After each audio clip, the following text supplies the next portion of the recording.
pemilu juga adalah ibadah, sebagaimana salat, puasa, haji dan umrah juga ibadah. Karena pengertian ibadah semua yang dicintai dan diredhoi oleh Allah Subhanahu wa taala.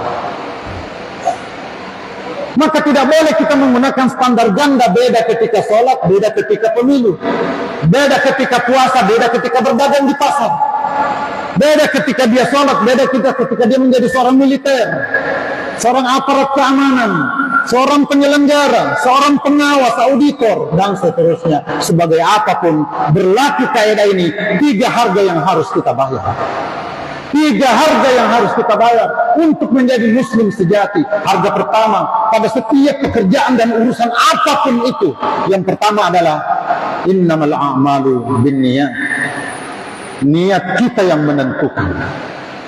Wa ma umiru illa liya'budullaha mukhlishina lahuddin. Dan tidak ada yang boleh kecuali ikhlas lillahi ta'ala. Kapan tidak usah lanjutkan pekerjaan itu, percuma, rugi.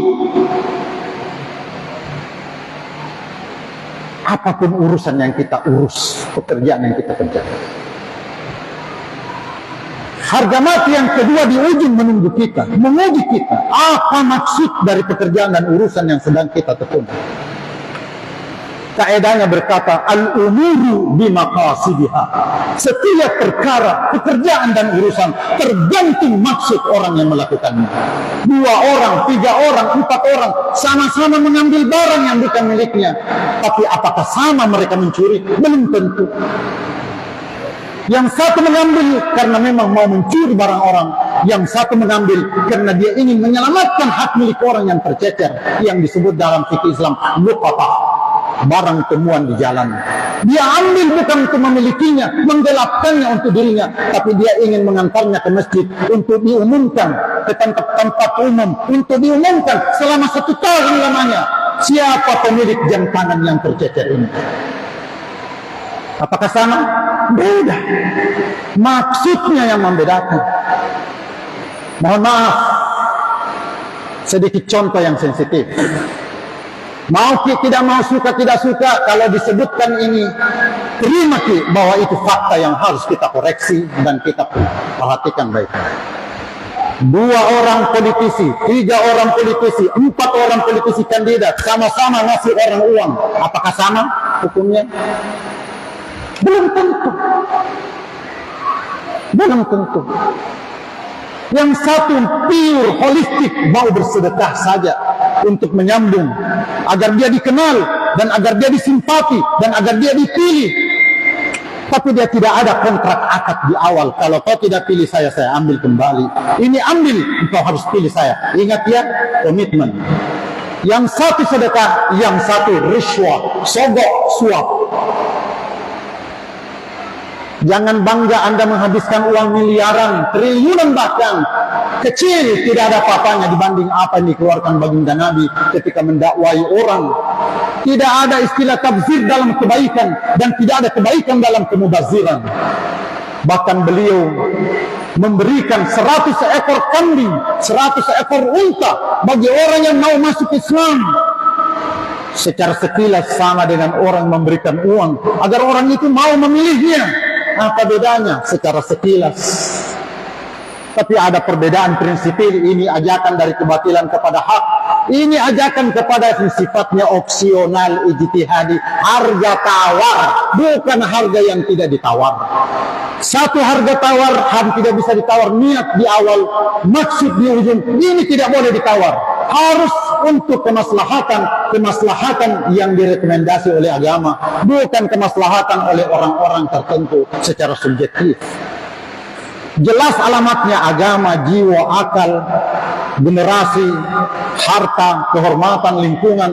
Itu alamat kemaslahatan yang benar. Adapun caranya, ini adalah strategi ijtihadi. Orang berjuang lewat sosial, ekonomi, politik, teknik, dunia kerja, dunia usaha, terserah. Terjun di politik terserah mau warna apa, logo yang mana, nomor berapa, kandidat mana, pilihan. Jangan adu antara hak dengan batil. Ini adalah pilihan-pilihan. Sama dengan ketika kita sholat, kita memilih untuk kunut subuh atau tidak. Ini pilihan. Jadi jangan pernah ada yang mengklaim dirinya penafsir kebenaran, satu-satunya dan yang lain adalah kebatilan. Hanya ini yang masuk surga, yang lain di neraka. Bukan di situ tempatnya kaidah itu.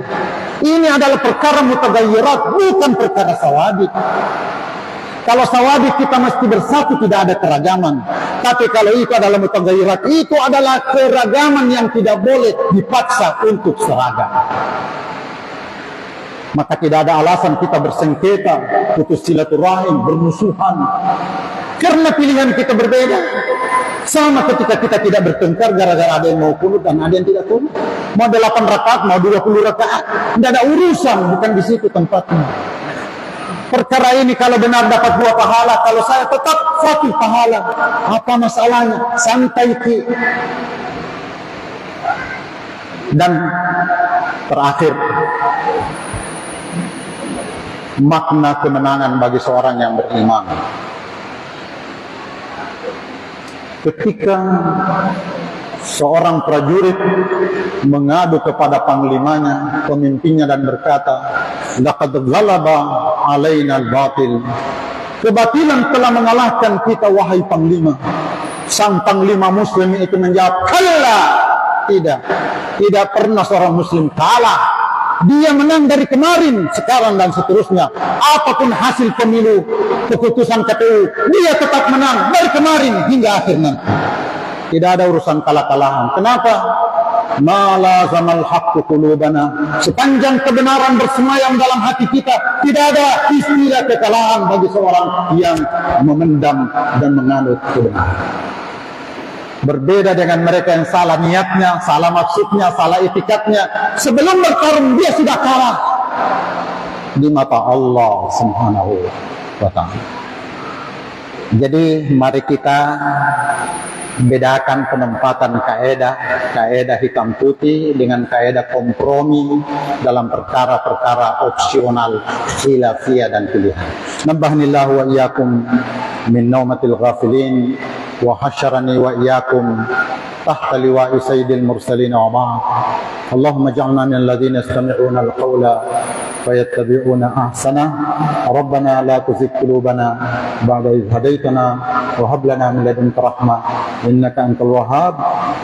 Secara khusus kepada pengurus dan protokol dan kepada jamaah secara umum, pasti kita sepakat mengatakan tidak ada relevansi antara isi ceramah dengan judul yang diamanahkan. Saya sengaja telah menego ini tadi kepada